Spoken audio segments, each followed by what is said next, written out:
é cego conta a partir de agora com um novo serviço, a conta da Sabesp em Braille.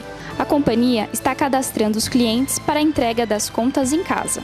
É muito fácil contar com o serviço. O cego deve ser o titular da conta. O pedido pode ser feito por telefone. Para quem mora na Grande São Paulo, o número é 0800 011 9911. Moradores do interior e do litoral devem utilizar o 0800 055 0195. Basta ter em mãos um documento pessoal e o Registro Geral do Imóvel, o RGI, informação que vem impressa na conta. Se preferir, o cliente pode ir até a agência de atendimento mais próxima de sua casa. O endereço aparece na própria fatura. A conta convencional continuará a ser distribuída. 3 dias depois, o cliente receberá em casa a versão em Braille. O código de barras também pode ser consultado na conta em Braille para pagamentos pela internet. Outra opção é navegar pela agência virtual da Sabesp, que é totalmente acessível a deficientes visuais. É só entrar no www.sabesp.com.br e acessar a agência virtual. O cliente da Sabesp, Ricardo Sígulo, tem 63 anos e é cego desde os 14. Ele conta por que optou pelo cadastro. E essa iniciativa da Sabesp é muito louvável porque a gente tem a possibilidade de ter a conta em mãos. E normalmente a gente pega uma conta, alguém pega uma conta e lê para a gente, olha, a conta veio tanto, só fala o valor. Você vai pagar mesmo, né? Só fala o valor, mas você não fica sabendo assim detalhes da conta. E a gente tendo isso em Braille, para a gente é uma independência.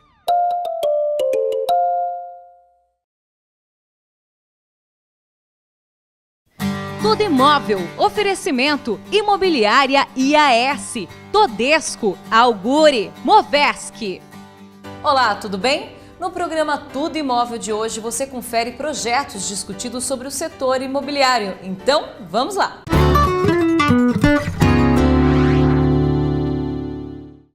Temática: mercado imobiliário no Grande ABC. Assuntos como mão de obra, crise externa e projetos de melhorias foram discutidos por profissionais gabaritados no assunto. Confira.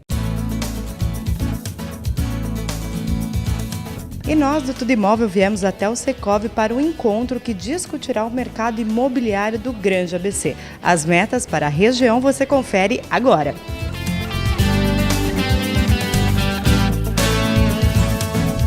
Como a gente pode avaliar a mão de obra para tudo isso? Ela está qualificada? Ainda falta muito? Como é que ela está?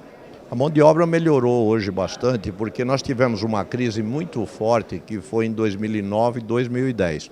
Muita obra sendo construída e pouca mão de obra disponível, principalmente mão de obra qualificada.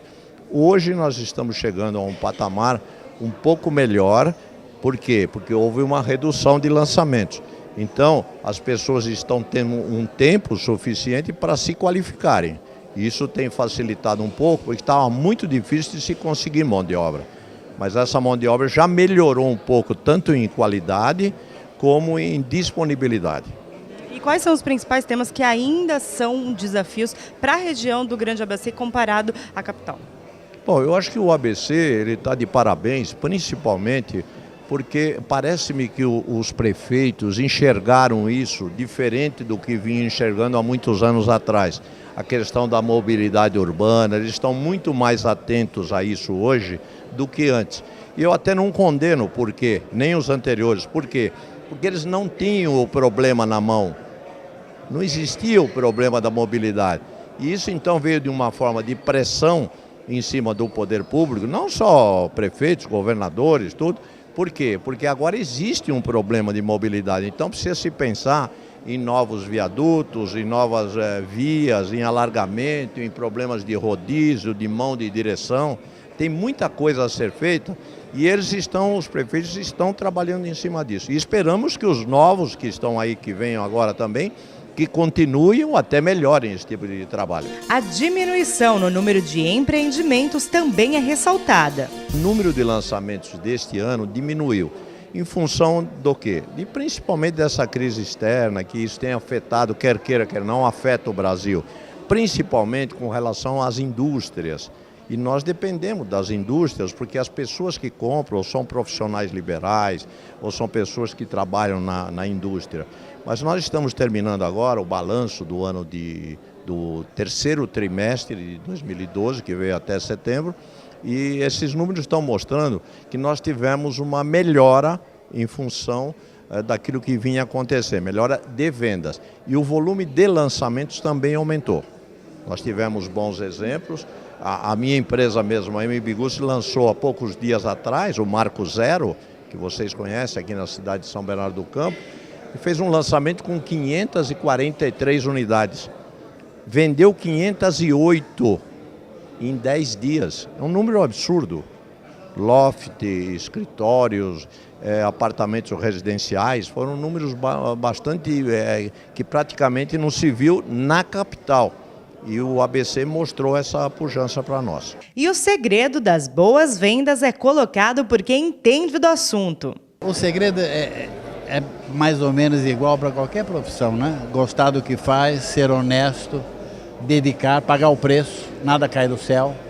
Então, o conhecimento profissional para o corretor, tanto no que diz respeito a ter uma formação profissional de conhecer as coisas relativas ao seu mercado, como conhecer imóveis, que é a mercadoria que ele vende. Ele é um prestador de serviço, ele não fornece nenhuma mercadoria própria. E qual é o melhor serviço que ele pode fazer? É vender, encontrar, alugar, enfim, encontrar para o seu cliente o melhor imóvel possível dentre aqueles que o mercado oferece.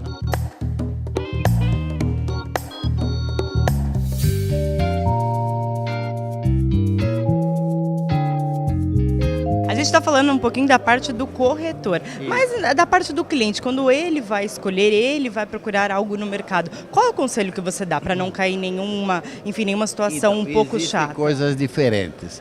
Uma é quando ele vai comprar um imóvel pronto, ele deve examinar bem, é mais fácil. Pior é quando ele compra uma promessa. Mais difícil é ele quando uma promessa. Ele vai comprar alguma coisa que prometem que dali 3 anos estará pronto. Hoje em dia, o cliente, quando vai no stand, às vezes já sabe mais sobre o imóvel do que o corretor. Ele tem que se lembrar que quando está comprando a casa própria ou apartamento, normalmente vai ser a compra mais cara que ele vai fazer em toda a sua vida. Então precisa gastar tempo, não pode ser preguiçoso, não é? Tem que sair, tem que verificar, depois que achar tem que pesquisar. Hoje tem a opinião de todo mundo no hotel. Já fez negócio com essa firma, com aquela, como é que se comportou? Visitar o bairro em diversos horários, em diversos dias. Um apartamento não é o mesmo na quinta-feira do que na sexta, se na sexta tiver uma feira na porta. Os vizinhos gostam de falar de onde ele mora. Também não tenha vergonha de perguntar. O senhor mora aqui, eu estou pensando em comprar aqui perto, o que você acha? Pegue informações, porque é um passo muito importante e não dá para mudar toda hora, é caro mudar. Pensando em melhorias para 2013, o planejamento megametropolitano foi um dos assuntos mais relevantes do encontro. Cláudio, explica para a gente o que é esse projeto. Olha, a questão é a seguinte, nós estamos numa metrópole que é a metrópole de São Paulo aqui. Essa metrópole, infelizmente, nós não planejamos o desenvolvimento dessa metrópole, São Paulo. Cada cidade, cada município tinha o seu plano diretor, que era desconectado de um plano global da metrópole. A conclusão foi que a metrópole ela desenvolveu-se sem plano nenhum e de uma forma caótica, nós sabemos disso.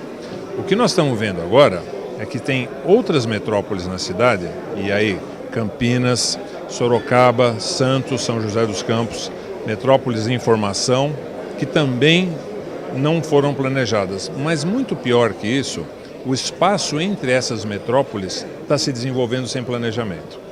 Então, a oportunidade enorme que nós temos de fazer um plano mega metropolitano, que é essa região que envolve as metrópoles, fazendo com que esse plano desinche um pouco essas metrópoles e ajude justamente o desenvolvimento saudável das metrópoles que já estão com problema. Então, no planejamento megametropolitano está a solução para as metrópoles. Todos vamos sofrer, todos da metrópole São Paulo, onde se inclui o ABC, todos das outras metrópoles. Então, eu acho que nós não temos muita saída, não estamos inventando a roda, porque isso já começou a ser feito em outros países do mundo, essa experiência está sendo trazida de lá.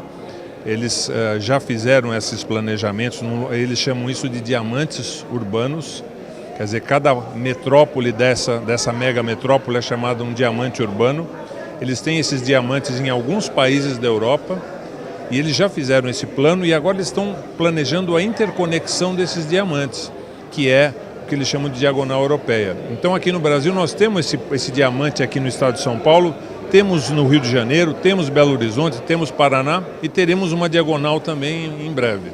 E qual que é o primeiro passo desse projeto? É o aquecimento econômico? Qual é? Não, o primeiro passo desse projeto é o pessoal entender que ele tem que ser feito, né?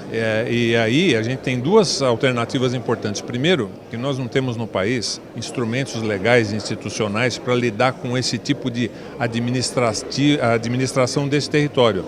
A gente tem instituído legalmente mecanismos para a gente administrar os municípios, os estados, mas nós não temos, por exemplo, um mecanismo para gerenciar um grupo de municípios, como existe em outros países, por exemplo, os condados. Então, a gente precisa institucionalmente criar um estatuto da metrópole para a gente poder ter uma base institucional para fazer isso.